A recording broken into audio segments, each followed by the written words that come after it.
Assalamualaikum warahmatullahi wabarakatuh. Sebelumnya perkenalkan nama saya Rita Syafriemi dengan NIM 23016109. Di sini saya akan mempresentasikan proposal kewirausahaan saya dengan judul Dadar Gulung Lumer. Langsung saja kita mulai presentasinya.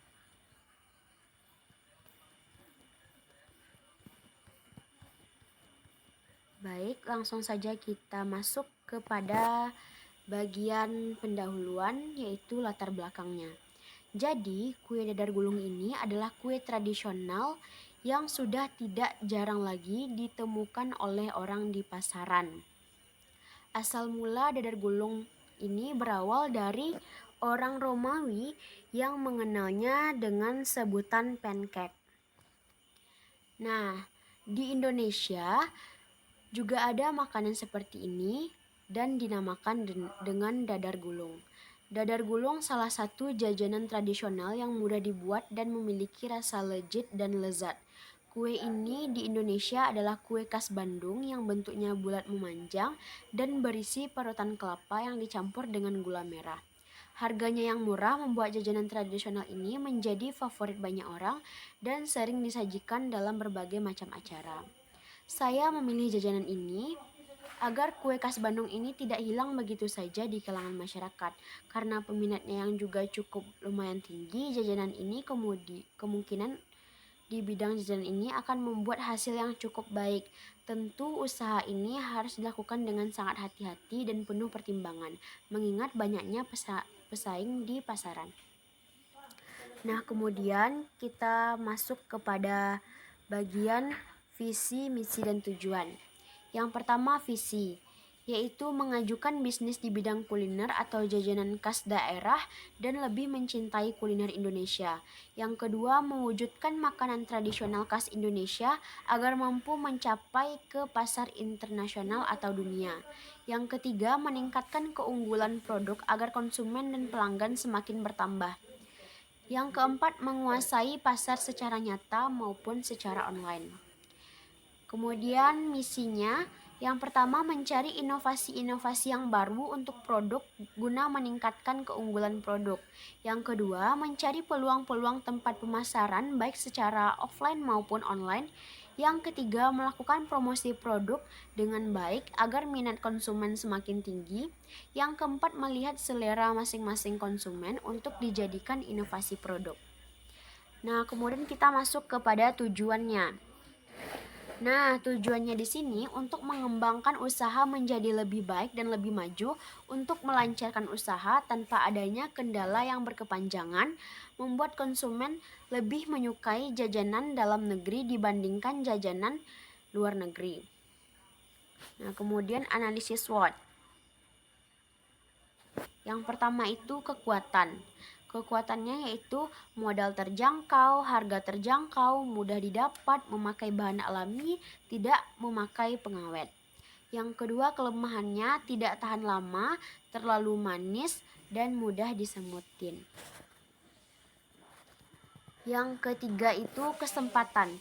Banyaknya peminat, lokasi strategis, dapat dititipkan di warung-warung maupun berjualan online. Nah, yang keempat, hambatannya tidak semua orang menyukai kue dadar gulung. Yang kedua, banyaknya pesaing di pasaran. Kemudian kita masuk ke dalam deskripsi usaha. Yang pertama itu bidang usahanya.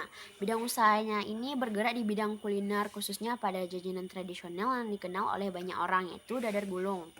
Nah, jenis produk ini adalah jajanan khas dari Jawa Barat, khususnya Bandung. Jajanan yang dimaksud adalah kue dadar gulung. Nah, di sini kami membuatnya yaitu kue dadar gulung lumer agar konsumen menjadi lebih tertarik dan berminat untuk membelinya. Yang ketiga, kegunaan, keunggulan, keunikan, atau inovasi produk. Produk ini adalah jajanan atau bergerak di bidang makanan. Tentu kegunaan produk ini untuk memenuhi keinginan atau kebutuhan selera dari konsumen. Keunggulan serta keunikan produk ini adalah dadar gulung ini tidak seperti dadar gulung pada umumnya seperti yang sudah saya jelaskan. Karena isian dadar gulung pada usaha ini adalah fla yang lumer, sehingga konsumen tidak akan merasa bosan dengan rasa dadar gulung yang hanya isian kelapa dan gula merah. Inovasinya, dadar gulung ini dibuat dengan bermacam isian dan bentuk warna kulit dan dari dadar gulung yang berbeda, seperti menambahkan warna lain selain warna hijau pada kulit dadar gulung, sehingga konsumen menjadi tertarik untuk membeli produk jajanan tersebut. Nah, kemudian setiap bisnis itu kan juga ada nih resikonya. Nah, risiko dan pengelolaannya. Nah, setiap usaha yang dijalani tentu akan selalu ada risiko yang didapatkan. Selain peluang, resiko juga menjadi hal yang didapatkan oleh seorang wirausahawan. Beberapa risiko yang akan didapatkan dalam usaha ini yaitu yang pertama, daya saing. Nah, dalam sebuah usaha, tingkat persaingan akan selalu menjadi resiko wirausaha, khususnya di bidang kuliner ini. Karena ya dadar gulung ini sangat banyak orang mengenalnya. Cara pembuatannya juga mudah, bahan-bahannya juga terjangkau. Nah, jadi akan banyak orang-orang di luar sana yang ingin menjual atau melakukan bisnis dadar gulung juga. Jadi akan banyak atau daya saingnya akan menjadi lebih tinggi. Yang kedua, tidak sesuainya persediaan produk dengan permintaan produk. Dalam usaha tentunya tidak akan selalu berjalan mulus ya, salah satunya persediaan produk yang tidak mencukupi. Nah, yang kelima itu peluang dari produk yang dijual. Nah, peluangnya yaitu bahan baku yang terjangkau dan mudah ditemukan, pembeli pun dapat dengan mudah membeli makanan tersebut dengan harga yang terjangkau. Rasa dari makanan ini dapat menarik selera pembeli, makanan ini juga dapat dikreasikan sesuai dengan selera. Nah, kemudian kita masuk kepada rencana pemasaran ya. Di sini ada target, ada wilayah, ada situasi, ada jumlah dan harga produk. Nah, target konsumen di sini ya berbagai kalangan, mulai dari anak-anak sampai dewasa atau orang yang lebih tua. Nah, karena ini jajanan tidak membatasi usia manapun untuk mengkonsumsinya, semua pihak diperbolehkan untuk memakan jajanan ini. Terutama target pasaran yang bagus dengan melihat selera para kalangan itu bagusnya untuk anak sekolahan, anak remaja. Kebanyakan anak-anak menyukai jajanan yang manis apalagi yang lumer. Selera itu sangat pas di lidah para konsumen kalangan ini. Nah, wilayah pemasaran. Pemasaran dapat dilakukan secara online maupun offline. Secara offline, wilayah pemasaran produk ini adalah sekolahan, warung-warung kecil, nah kemudian kantin-kantin. Setelah itu, jika secara online, produk ini dapat dipromosikan melalui media sosial seperti WA, Instagram, atau media sosial yang lainnya yang dapat kita jadikan sebagai tempat pemasaran atau tempat promosi. Kemudian situasi persaingan. Jika dilihat dari keterkenalan jajanan ini dan mudahnya cara pembuatan kuenya, maka tingkat persaingan akan cukup tinggi. Namun jika diberikan sedikit inovasi akan membuat para konsumen tertarik, maka mungkin tingkat persaingan akan dapat teratasi sedikit demi sedikit. Nah, jumlah dan harga produk. Jumlah produk untuk percobaan usaha di hari pertama akan dicoba 40 buah saja. Jika konsumen sudah mulai banyak dan jajanan juga cukup cepat habisnya, maka produksi untuk sehari dapat dinaikkan. Nah, kemudian harga per satu dadar gulung lumer ini adalah Rp2.000 saja. Harga terjangkau, rasanya pun enak.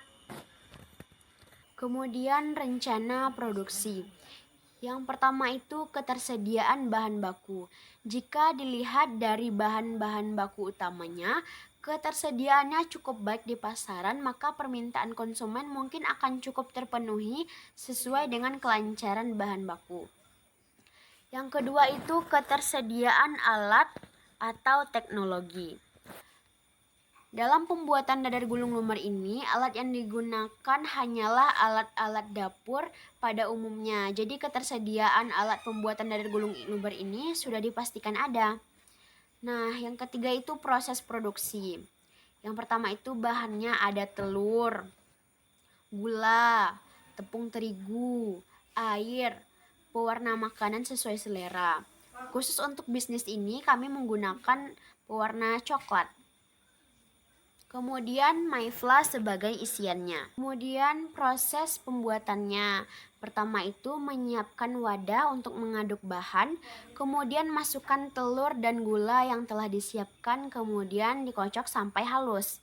Setelah halus, masukkan tepung terigu sesuai dengan takaran yang telah disiapkan, kemudian diaduk rata sampai menyatu. Setelah itu tuangkan air sesuai dengan takaran yang telah disiapkan. Airnya dimasukkan sedikit demi sedikit. Setelah semua tercampur, beri bubuk coklat sesuai takaran lalu aduk hingga merata. Kemudian panaskan wajan lalu masak dengan api kecil agar tidak gosong. Untuk isiannya, fla yang sudah disiapkan tambahkan air 20 ml air lalu aduk hingga rata. Kemudian ambil kulit dadar gulung yang selesai dimasak, masukkan fla tadi ke dadar gulung tersebut, kemudian lipat dadar gulung seperti pada umumnya. Jika ingin menambahkan topping, bisa ditambahkan dengan keju ataupun gula halus. Kemudian dadar gulung siap untuk disajikan. Selanjutnya kita masuk kepada rencana keuangannya nih. Rencana keuangan dari bisnis ini yang pertama itu ada bahan bakunya ya atau biaya variabelnya ini. Ini untuk 1 kali pembuatan. Untuk 1 kali pembuatan dadar gulung itu diperlukan telur 2 butir, itu harganya 4.000. Kemudian gula, tepung terigu, bubuk coklat, margarin, itu total semuanya 42.000 rupiah. Nah, kemudian biaya persiapan pemasaran. Nah, dalam pemasaran tentu kita memerlukan kemasan untuk produk tersebut agar terlindungi. Kemudian agar konsumen juga menjadi tertarik dengan produk tersebut. Di sini kita menggunakan kotak plastik mika yang berukuran sedang atau juga bisa berukuran kecil. Kemudian logo usaha. Logo usaha ini nanti kita buat, kemudian print kecil-kecil, kita potong lalu tempelkan kepada kotak mika yang sudah berisi produk dadar gulung lumer. Kemudian plastik hitam atau putih dan staples. Nah, itu total biayanya 14.000. Kemudian biaya tambahan topping. Ini jika kita ingin memakai topping-topping ini. Ini hanya opsional. Yang pertama itu keju, gula halus, kemudian meses. Yang keempat itu ada susu kental manis. Nah, jadi total biayanya 46.000 rupiah. Jadi total seluruh biaya ada 102.000 rupiah. Nah, kemudian kita masuk kepada tahap penutup. Nah, di dalam penutup ini yaitu peluang pemasaran produk makanan dadar gulung ini cukup tinggi karena banyaknya peminat dan kecilnya daya saing jika diberikan inovasi yang cukup menarik selera pelanggan. Di beberapa tempat mungkin pemasaran dadar gulung ini sedikit berkurang. Ini bisa dijadikan peluang yang bagus untuk berbisnis di bidang kue ini. Apalagi di kalangan yang serba bisa seperti sekarang ini. Teknologi dapat membantu mempromosikan produk ini secara luas agar dapat dikenal. Kalangan remaja pun mungkin akan ikut tergiur ketika melihat inovasi dari dadar gulung ini yang biasanya hanya diberi isian kelapa. Namun, di bisnis ini kami menggunakan fla agar dadar gulung lumer ini dapat menarik minat para konsumen atau selera konsumen. Nah, saya yakin bisnis di bidang ini dapat berkembang pesat jika dilakukan secara konsisten dan teratur sesuai prosedur, agar tidak terjadi kesalahan yang akan membuat bisnis menurun. Keyakinan untuk mempromosikan produk juga sangat berpengaruh, meningkatkan bidang promosi juga sangat penting agar penjualan produk berjalan dengan lancar. Saya berharap bisnis ini dapat berkembang pesat sesuai dengan perkembangan dunia pemasaran kuliner jajanan khas tradisional yang diinovasikan.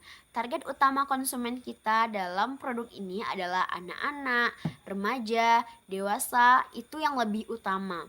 Karena di masa-masa seperti ini kebanyakan dari mereka suka makanan coklat dan lumer seperti ini. Penjualan produk ini bisa secara langsung dan bisa melalui pemesanan online. Baik, sekian presentasi dari saya. Mohon maaf apabila ada kesalahan kata. Saya akhiri presentasi ini. Wabillahi taufik wal hidayah. Wassalamualaikum warahmatullahi wabarakatuh.